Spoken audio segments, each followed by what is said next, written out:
안녕하십니까. 예, 부산대학교에서 지금 이제 학생들 가르치고 있고, 아까 말씀해주신 대로 좀 부경역사연구소는 부경대학교에 있는 소속되어 있는 연구소는 아닌데 마침 이름이 같아가지고 혹시 헷갈리실까 싶어가지고 거기서 연구실장으로 지금 있습니다. 사실 저 같은 경우는 원래 이제 공부를 하고 있는 주요 주제가 이원 교수님과 같은 이제 외국 관련해가지고 공부를 하고 있고,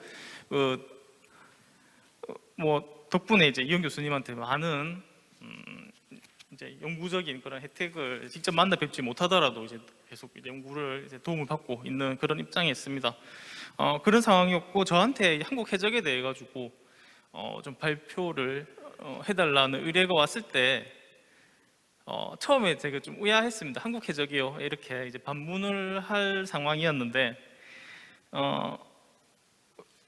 마침 이제 저 같은 경우에 약간 이제 방금 말씀드린 대로 이영 선생님의 말씀을 전에 들었을 때 약간 한국의 해상 세력하고 관련해 가지고 약간 해적이 나타날 수 있는 가능성이 적은 그런 상황, 이런 쪽에 말씀을 들은 적이 있어가지고 관련해서 약간의 자료를 좀 모아둔 게 있었기 때문에 제가 하고 싶다고 말씀을 했습니다. 이제 사실 제가 다루는 지금 이번 발표의 내용은 거의 한 7, 800년 정도 굉장히 긴 기간에 걸쳐져 있는 그런 내용이고, 이제 거기 비해 가지고 굉장히 시간이 지금 짧죠. 그리고 제가 준비한 이 자료 자체도 많지 않은데 이제 기본적으로는 한국 해적에 대해 가지고 소개를 하는 정도로, 아마 콘텐츠를 좀 개발하시는 분들은 어떤 게 있는지 궁금하실 것 같은 그런 점도 있기 때문에 소개를 하는 데 좀 중심을 두고요. 제가 목차는 따로 준비를 하지 않았는데 간략하게 요약을 해드리자면은 한국의 해적이 거의 알려져 있지 않죠. 아마 여러분들도 한국 해적에 대해 가지고 다루고 있는 앞에도 말씀해 주셨지만은 콘텐츠 자체가 없고, 그리고 해외에서도 이런 걸 거의 다루지 않고 있는 상황입니다. 실제로 그러면 한국 해적이 없었냐 하면은 있었다라는 것이고, 그럼 해적이 얼마나 많았냐라고 하면은 적었다라고 이렇게 요약을 할 수가 있겠습니다. 그러면 왜 적었냐에 대해 가지고, 그리고 어쨌든 없진 않았기 때문에 어떤 조건 하에서 해적이 나왔느냐, 이런 부분에 대해 가지고 이번 발표에서 다루고자 생각을 하고 있습니다.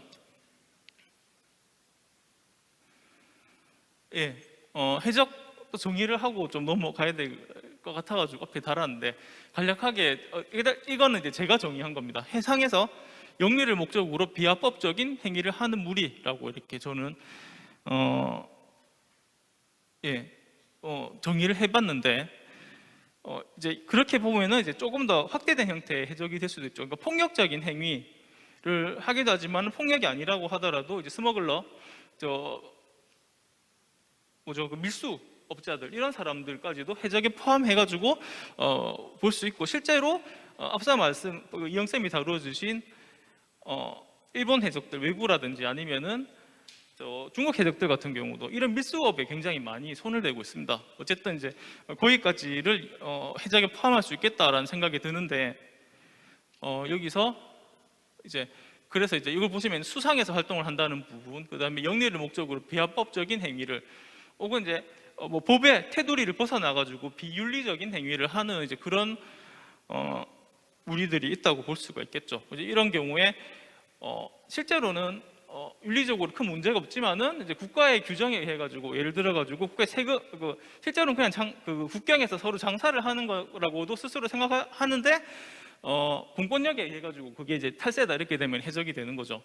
그다음에 사력업자들 같은 경우는 공권력이 이제 프라이버처라고 하는데 눈을 감아주는 그런 이제 해적들, 그러니까 이제 자국의 배를 건드리지 않고 타국의 배를 약탈을 해가지고 그 중에 일부를 국가에 바치는, 제가 원래 얘기했던 프랜시스 드레이크 아마 사진을 넣은 게 자료집에는 있을 것 같은데 제가 좀 뺐습니다. 어쨌든 이제 그런 경우까지도 이제 해적에다 포함시켜서 생각을 할 수 있겠다고 하는 것이고, 또 한 가지는 이제 집단을 이루고 있다 이렇게 볼 수가 있겠습니다.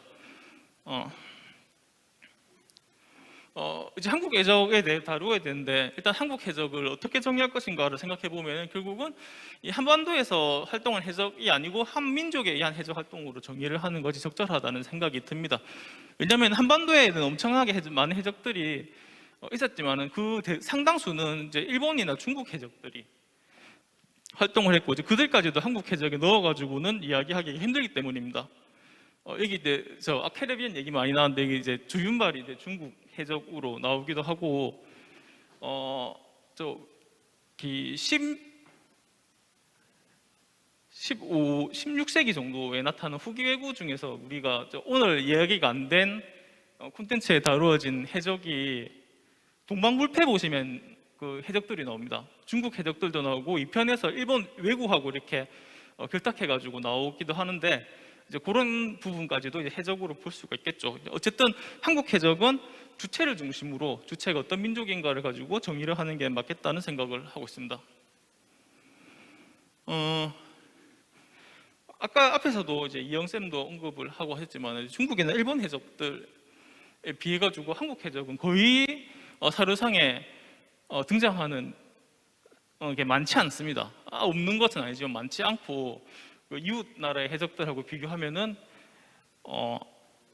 눈에 거의 띄지 않는다 이렇게 말씀을 드릴 수가 있겠고요. 그 다음에 사료상에는 해적보다는 수적으로 나타나는 경우가 많습니다. 그렇기 때문에 혹시나 콘텐츠 제작하시는 분들께서 자료를 검색을 많이 하시죠. 검색을 하실 때 해적으로 검색해서 나오는 자료보다는 수적으로 검색을 하시면은 이제 한국인, 조선인 해적들이 더 많이 나타난다 이렇게 말씀을 드릴 수가 있겠고 이들에 대해 가지고는 이제 단순한 윤리적인 일탈 행위로 불법 행위로만 보는 경우도 있지만은 조금 더 이제 온정적으로 혹은 이제 민의 저항의 일종으로 이렇게 보는 그런 시각도 학계라든지 뭐 이런 게 존재를 하고 있습니다. 이 스크린샷이 그 앞서 나왔던 해적 영화의 한 장면이죠. 일단 소개를 그러면 해 나가도록 하겠습니다. 일단 남북국 시대, 우리 통일신라 시대라고 그 전에 들어왔던 요즘은 남북국 시대라고 이야기합니다. 어쨌든 그 시기하고 후삼국 시기 합치면 이제 다 이제 통일신라 시기로 얘기를 할 수 있겠죠. 어쨌든 이 시기 해적들을 보면은 신라적 혹은 일본에서 신라구라고 이제 부르는 해적들이 있습니다. 신라인으로 이루어진 해적이라는 뜻이죠. 그런데 아마도 이제 통일신라 시대에 당 신라 일본 요 사이에 바다에서 활동을 했던 것 같은데 한국 쪽 사료에 전혀 등장하지 않습니다. 등장하지 않고 다만 일본 사료에서 여러 차례에 걸쳐서 등장을 합니다. 이제 한국으로 치면 통일신라 시대, 일본 해이안 시대 정도쯤에 보면은 일본 사료에 몇 차례에 신라 국가적으로 침공을 해왔다거나 아니면은 신라의 이제 도적들이 침공을 해왔다 이런 식으로 이야기를 하고 있는데 확실히 해적처럼 보이는 거는 한 3건 정도 있습니다. 어쨌든 사료에는 일본 사료에만 등장을 하고 있습니다. 정보고 같은 경우 앞서 이제 맨 처음에 다뤄주셨죠. 이제 당나라에서 이제 활약을 하다가 그 군벌에 소속돼가지고 활동을 하다가 자기 군벌을 가지게 된 거죠. 그래가지고 828년에 신라로 귀국을 해가지고 청해진에 들어올 때 해적을 잡겠다 이런 얘기를 했었습니다. 그래가지고 이 해적 안에는 중국, 일본 해적 외에 신라인 해적도 있지 않았을까 이런 생각이 들고요.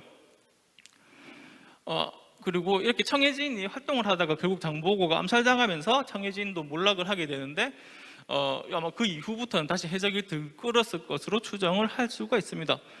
물론 그리고 앞서도 이제 해적을 잡았다 이런 말씀을 하셨는데 아마 이때 신라에서 장보고가 들어와가지고 장보고를 청해진 대사로 인정을 해줬는데 청해진 대사로 인정을 해주지 않았다면은 장보고가 이끄는 군벌도 신라에서는 해적으로 간주받았을 수도 있겠다. 저도 그런 생각이 들기는 합니다. 그리고 청해진이 몰락하고 나서 잔당들이 한국 같은 경우는 벽골제가 있는 김제 쪽으로 이주를 당하고 그 다음에 중국에 또한 이제 청해진 잔당 세력들이 남아 있는데 이제 그들 같은 경우는 사실상 해적이나 다름이 없는 상황이었다 이렇게 말씀을 드릴 수가 있겠습니다. 그러니까 장보고 세력이 곧 해적이다 이렇게는 규정할 수 없지만은 해적으로 언제 변모할 수도 있을지 모르는 그런 상황이었다는 거죠. 그 다음에 이제 후백제 해적에 관련된 얘기인데 삼국유사 진성여왕 거타지조 이 부분은 사실은 그 혹시나 이제 오늘 제가 발표한 내용 중에서 뭐 영화라든지 영상물로 만들면 제일 좋을 것 같은 내용이 뭐냐면은 이쪽입니다. 이 부분은 거의 판타지 모험물 페르세우스 전설에 이제 비견되는 이제 그런 내용인데, 이제 제가 내용을 다 말씀을 못 드리겠고, 어쨌든 보시면은 이제 고타지라는 사람은 신라말의 무관입니다. 궁수 같은 사람이었던 것 같은데, 이제 당으로 사신차 가는 왕자 양패라는 사람을 보호하기 위해서 같이 배를 타고 가다가 해난을 피하기 위해서 혼자 이렇게 섬에 버려집니다. 그러다가 이제 거기서 늙은 여우하고 용 사이에 어떤 이제 갈등이 있는 거죠. 그러면서 늙은 여우로부터 성서의 용을 도와줘가지고 이제 도와주는데, 그때 용왕의 딸이 꽃으로 이렇게 변해 있는데 그걸 품속에 품고 있다가 나중에 다시 사람이 되는 이제 그런 모습들이 여기 묘사가 되거든요. 그래서 이런 부분은 아마도 당시 서해안 지역에 진성여왕 때 서해안 지역에 여러 세력들이 다투는 그런 장면들을 좀 신화적으로 묘사하지 않았나 그런 생각이 드는데, 어쨌든 이때 이 호위무사가 된 이유는 후백제 지역에 특히 이제 진도 우리 그 전라남도 진도 지역에 백제 해적들이 있다고 되는데, 아마 그 시기는 후삼국 시기에 이제 후백제가 있던 그런 시기입니다. 그래서 후백제 해적으로부터 양패를 보호하기 위해서 따라갔다라는 걸로 봐서는 당시 이제 후백제 지역, 이 진도를 비롯한 이쪽 지역에 해적이 많았다는 걸 알 수가 있고요. 그런 해적이 어떤 해적이 있었을까 생각하면은 우리가 그나마 제일 잘 아는, 이름을 아는 후백제 해적이 나오는 거죠. 바로 능창입니다. 앞에도 지역, 이제 나주 쪽이죠. 해적인데 견원 휘하에서 수군 장수 혹은 사략 선장 이런 느낌으로 활동을 했는데, 그러니까 해적 출신인데 이제 견원 휘하에서 활동을 한 겁니다. 그래가지고 뒤에 이제 왕건이 이제 패배가 되면서 이 궁예 세력이 이제 서남해 지역의 재건을 장악한 굉장히 큰 이제 역할을 한 것이 이때 이제 왕건의 능창을 제압하는 그런 일인 거죠. 그래서 우리가 그 드라마 태조왕건, 벌써 20년 가까이 되었습니다만 어쨌든 예전 기억에 남는 이 드라마의 능창이 나름대로 굉장히 큰 비중을 가지고 초창기에 활동을 하는 그런 모습을 저도 기억을 하고 있습니다. 고려시대 좌성 집단이라고 한 집단이 또 나오고요. 좀 시간이 별로 없는데, 삼별초 같은 경우도 관련해 가지고 자세히 아실 겁니다. 그런데 이제 원종이 삼별초에 산을 시도를 하죠. 이제 몽골과의 강화 약속에 따라 가지고 개경으로 돌아가려고 할 때 이제 거기에 대한 저항을 했는데, 그래서 이제 저항을 할 때 보면은 남해안 지역에 조운선을 약탈을 하고 있습니다. 이런 경우에 고려 정부 입장에서 보면은 해적으로 간주할 수 있는 그런 상황이었던 거죠. 또 이제 고려 말에 이제 그 왜구가 들끓던 시기에, 아까 이영 선생님 말씀하셨던 그 시기에 가외라는 가짜 왜구들이 나타나는데, 이제 이들 같은 경우는 왜구 흉내를 내지만 실제로는 육상에서 활동을 하고 여러 가지 면에서 왜구로 이제 간주할 수 있는 면이 없기 때문에 가외는 왜구도 아니고 육상에서 활동하는 그런 도적이기 때문에 해적도 아니다, 이렇게 말씀을 드릴 수가 있겠습니다. 다만 이제 원사라고 이제 그 몽골 원나라의 역사를 다룬 책에 보면은 이제 고려 해적이 일본을 침략했다 이런 내용이 나와 있는데, 이 시기가 이제 왜구가 들끓던 그런 시기이기도 하고, 고려에서 이제 일본을 약탈할 정도로 이제 그런 세력이 발생했는가 하는 점에서 굉장히 의심이 많이 가는 하려고, 오히려 아마도 왜구들이 고려인들을 그러니까 당시에 왜구들이 고려인들의 옷을 훔쳐가서 고려인으로 가장을 하고 일본 본토를 털은 게 아닐까, 저는 이렇게 생각을 하고 있습니다. 또 장갈매라고 하는 인물이 조선 초기에 왜구의 일원으로서 일단 활동했다고 하는 그런 자료도 이게 이제 말하자면 명나라하고 조선 사이에 약간 국제 문제가 되어가지고 언급이 된 적이 있습니다. 그다음에 수적이라고 하는 이 존재가 조선 시대에 비교적 대규모의 조선인 해적으로 이렇게 기록이 남아 있는데, 조선 성종 때에 이제 특정 시기에 한 10년, 20년, 30년에서 20년 정도 상간에 좀 많이 나타납니다. 시기적으로 이렇게 되고 주로 서남해안 일대에 출몰을 하게 되는데 이들 역시도 수적으로 기록을 하고 있고 그 당시 기록을 보면 외구하고 수적을 완전히 구분해가지고 이야기를 하고 있기 때문에 둘은 이제 관계가 없는 그런 집단이다 이렇게 말씀을 드릴 수가 있겠고요. 또 이런 지역에서 주로 많이 활동을 했고요. 당시 조정 논의에서 보면은 이제 이 제주도 사람들인 포자긴, 두무악 이렇게 불리는 제주도 어민들, 육지론에서 활동하는 어민들이 이제 그 주축이었던 것으로 이야기를 많이 했는데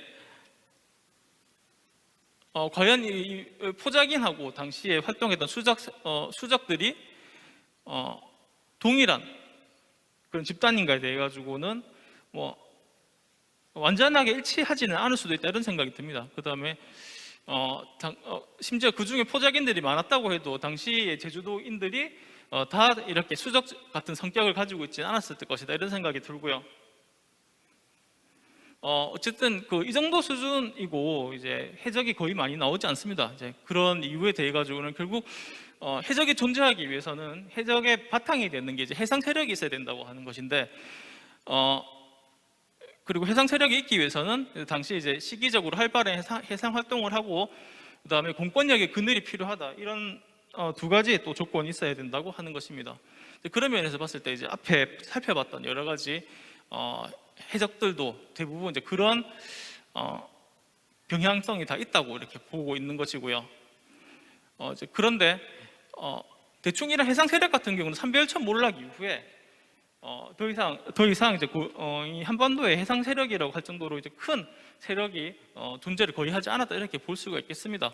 특히나 조선시대 같은 경우는 이제 명나라가 해금 정책을 써가지고 육상 무역이 중심이 되면서 이런 해상 활동이 많이 약화가 되고 일본하고의 무역 같은 경우도 해상으로 이루어지지만은 일본 쪽에서 스시마에서 주도를 하게 됩니다. 그리고 한반도 내부적으로도 각 포구를 중심으로 해상 지역에 있는 백성들에 대해 가지고 개별 인신에 대해 가지고 이런 수군 편제가 이루어지기 때문에 국가에서 어느 정도 컨트롤을 하게 되는 그런 상황이 되었던 것이죠. 그것 때문에 해상 형성의 기반인 해상 세력이 만들어지기 힘든 상황이었고 이것 때문에 중국이나 일본에 비해 가지고 한국 해적들이 많이 나타나지 않았다. 대신에 나타나는 경우는 앞서 봤던 그런 조건들이 좀 갖추어진 시기가 되겠다 이렇게 말씀을 드릴 수가 있겠습니다. 이상입니다.